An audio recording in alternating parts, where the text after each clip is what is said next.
most grueling training in the U.S. military, and that's why they call it Hell Week. The latest now on the death of a Navy SEAL candidate, which is putting a spotlight on the grueling training session known as Hell Week. When Kyle died, one of the first conversations I had with my boss was, hey, I was in command. I understand what that looks like. If you need a sacrificial lamb, if the community needs me to hang for this, I'm willing to do that for the love of the trident, for the love of our community. I acknowledged that and offered it. However, it needs to be on truth. So when they started lying about it all and then using that as the reason to come after me, I said, no, that's absolutely not going to happen. Brad Geary is a retired Navy SEAL officer with 24 years of service in Naval Special Warfare. Brad's commands include SEAL Team 4 and Naval Special Warfare Basic Training Command, or BUDS, where he was responsible for training all Navy SEALs. Having to drop candidates, who weren't measuring up, that was always a hard choice for me because it's everything they wanted. It's everything they thought they were destined to be. That was really hard for me to break their hearts there. You're not talking about the ones that quit. You're talking about the ones that I had to drop for performance or character or something like that. It was always really hard, but I always hoped we can get him there, we can train him enough, or I can develop his character, not me. That's hubris, but we can. And just sometimes it's just no, dude, some people are just who they are, and they're either not teachable, not trainable, or they don't want to evolve with their characters. So I had to drop them. I used to say I'm the killer of dreams, and that's hard to come home to at the end of the day.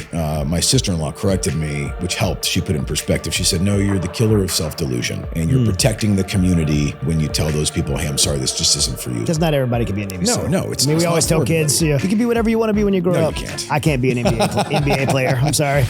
This training is very difficult and it's dangerous, and accidents are going to happen or things are going to happen. We can never compromise this training. This is the training that puts these warriors in tip of spirit that we're going to go and sleep peacefully at night. That's right. Because of that.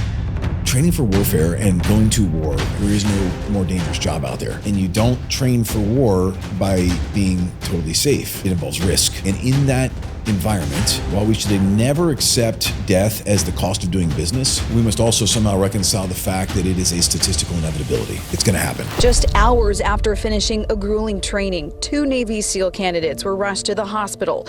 One of them died.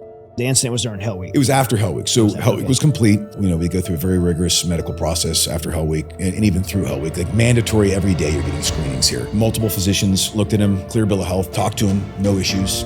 Swollen legs, my knees hurt, whatever. 3 physicians looked at him. Okay, that's pretty rigorous, pretty thorough. Even after the inspections, when he was told to rest in his room, one of the physicians did a last-minute walk around. Everything's fine. He's laying down listening to music under no distress at all. What we know now from obviously from all the evidence that came forward was that he had been using performance-enhancing drugs. He took some of those drugs, and it was at that moment, shortly after that, he started decompensating and died.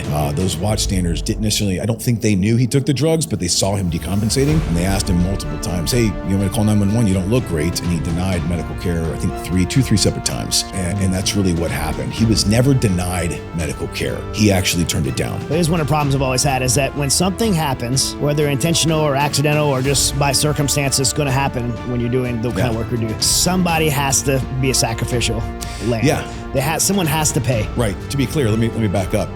When Kyle died, one of the first conversations I had with my boss was, hey, I was in command. I understand what that looks like.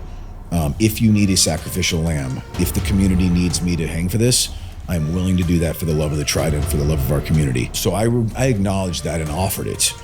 However, it needs to be on truth. So when they started lying about it all and then using that as the reason to come after me, I said, no, that's absolutely not going to happen. I think the first indication was a false investigation that started painting this picture that I was ignoring the PEDS problem. I wasn't. So here's all the evidence which shows I wasn't. You're fine. You're good. Yep, we just got some false info. You're fine. Move on, Brad. That didn't stop it. And someone would justify the lies. Brad, this is what we do. We protect the institution. And once that narrative was decided, even then I found out, what do you mean that SEAL senior leader was in on that meeting and heard that said? I used to respect that guy. So he sat there while they all agreed to lie and he didn't say anything? He didn't stand up for our community? They charged me with mast again. That admiral knew. He told me to my face, hey Brad, this investigation was deliberately manipulative. I know it, you know it. They absolutely falsified information here. They created things that didn't exist out of thin air. He himself signed a 70-page rebuttal to that investigation. I felt like I was taking crazy pills. So at what point did you realize that I have to save myself? Yeah. I have to speak out publicly. We spent a lot of time with that sword sheathed, ready to speak, but not ready. And a lot of time in prayer there. And if I spoke then, it would have been out of anger. It would have been out of vindictiveness. It would have been out of hurt. And those arguments never carry that much weight when we felt it was time. Oh yeah, I mean, SEALs don't mess around. When you pick a fight with us, we'll fight. and we'll take Yeah. it to the end.